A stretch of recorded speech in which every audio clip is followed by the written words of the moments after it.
भारतीय सिनेमा का इतिहास केवल पर्दे की कहानियों से नहीं, बल्कि उन गीतों से भी बना है जो दशकों बाद भी हमारी रूह को सुकून देता है। 1970 का दशक बॉलीवुड के संगीत के लिए एक क्रांतिकारी समय था।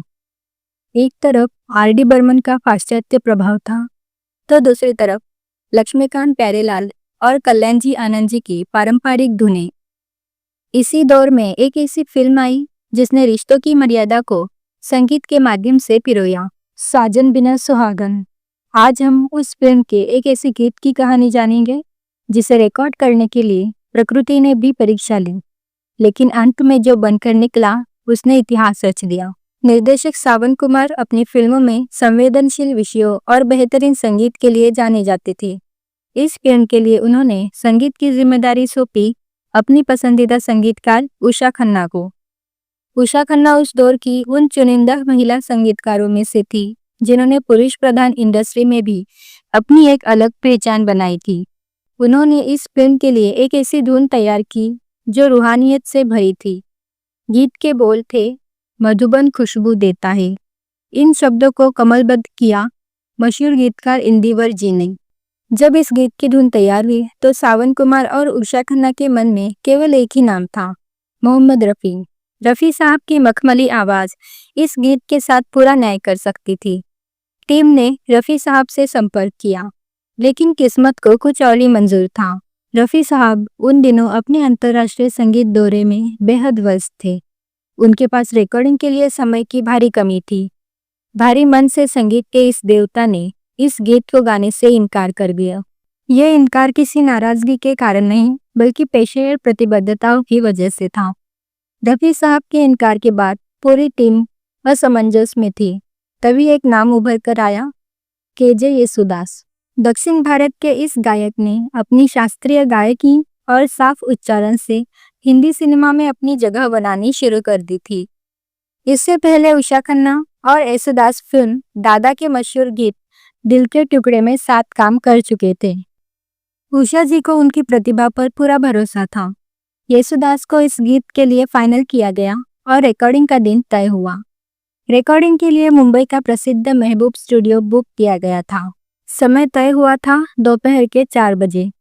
पूरा ऑर्केस्ट्रा टीम, उषा खन्ना और सावन कुमार स्टूडियो पहुंच चुके थे। लेकिन जैसे जैसे समय बीत रहा था, बाहर मौसम ने करवट लेनी शुरू कर दी। मुंबई की मशहूर बारिश ने अपना रौद्र रूप दिखाना शुरू कर दिया। बिजली कड़क रही थी और आंधी तूफान के कारण शहर की रफ्तार थम गई थी। शाम के 5 बज गए, फिर 6 और फिर 7, लेकिन येसुदास का कहीं अता पता नहीं था। स्टूडियो में मौजूद हर कोई चिंतित था। येसुदास अपने समय के पाबंदी के लिए जाने जाते थे। उनका देरी से आना सबको खटक रहा था। रात के 7 बजे अचानक स्टूडियो का भारी दरवाजा खुला और येसुदास अंदर दाखिल हुए। वो सिर से पैर तक भीगे हुए थे। उन्होंने बताया कि बाहर सड़कें तालाब बन चुकी है और उनकी कार पानी में फंस गई थी। वो लगभग तैरते और संघर्ष करते हुए स्टूडियो पहुंचे थे। उषा खन्ना ने जब खिड़की खोलकर बाहर देखा तो वह दंग रह गई। स्टूडियो के बाहर गाड़ियां आधी पानी में डूब गई थी। उस भीषण तूफान में रिकॉर्डिंग करना लगभग नामुमकिन लग रहा था, लेकिन येसुदास के जज्बे ने सबको हिम्मत दी। उन्हें सूखे कपड़े दिए गए, चाय पकौड़े का इंतजाम हुआ ताकि उन्हें ठंड से राहत मिले। घंटों की थकान के बाद भी येसुदास के गले में वही ताजगी थी जो इस गीत की जरूरत थी। रिकॉर्डिंग रात के 8 बजे के आसपास शुरू हुई। उषा खन्ना बेहद बारीकी से काम कर रही थी। मधुबन खुशबू देता है कोई साधारण गीत नहीं था। इसमें भावनाओं का गहरा उतार चढ़ाव था। बाहर तूफान गरज रहा था और अंदर सुरों की साधना चल रही थी। रिकॉर्डिंग चलते चलते पूरी रात बीत गई। जब घड़ी की सुइयां ने सुबह के 4 बजाए, तब जाकर इस गीत का फाइनल टेक ओके हुआ। रात भर की मेहनत और आंधी तूफान के बीच एक कालजयी रचना का जन्म हो चुका था। जब ये फिल्म रिलीज हुई और गीत सुपरहिट हुआ, तब रफ़ी साहब ने भी इसे सुना। रफ़ी साहब अपनी महानता के लिए जाने जाते थे। उन्होंने सावन कुमार से कहा, देखो, ये अच्छा ही हुआ कि मैंने वो गाना नहीं गाया। मेरे न गाने की वजह से इंडस्ट्री को येसुदास जैसा बेहतरीन गायक और इस गीत को एक अलग पहचान मिली। रफ़ी साहब का यह बड़प्पन आज भी मिसाल के तौर पर याद किया जाता है। उन्होंने स्वीकार किया कि येसुदास ने उस गीत में जो जान फूंकी थी वो अद्भुत थी। साजन बिना सुहागन फिल्म बॉक्स ऑफिस पर सफल रही और इसका सबसे बड़ा कारण इसका संगीत था। इस गीत के फिल्म में 3 वर्जन थे, एक सोलो येसुदास और अन्य वर्जन में अनुराधा पौडवाल की आवाज भी शामिल थी।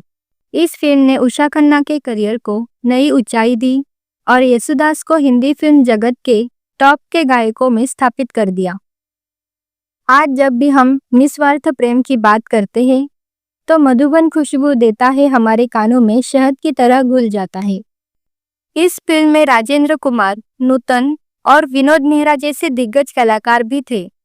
साजन बिना सुहागन का एक और गाना है जिसे रफ़ी साहब ने ही गाया था। वो कौन सा गीत है हमें कमेंट करके ज़रूर बताइए। और अगर आपको ये वीडियो पसंद आया हो तो इसे लाइक करें और हमारे चैनल को सब्सक्राइब करना ना भूलें। मिलते हैं अगले वीडियो में। धन्यवाद।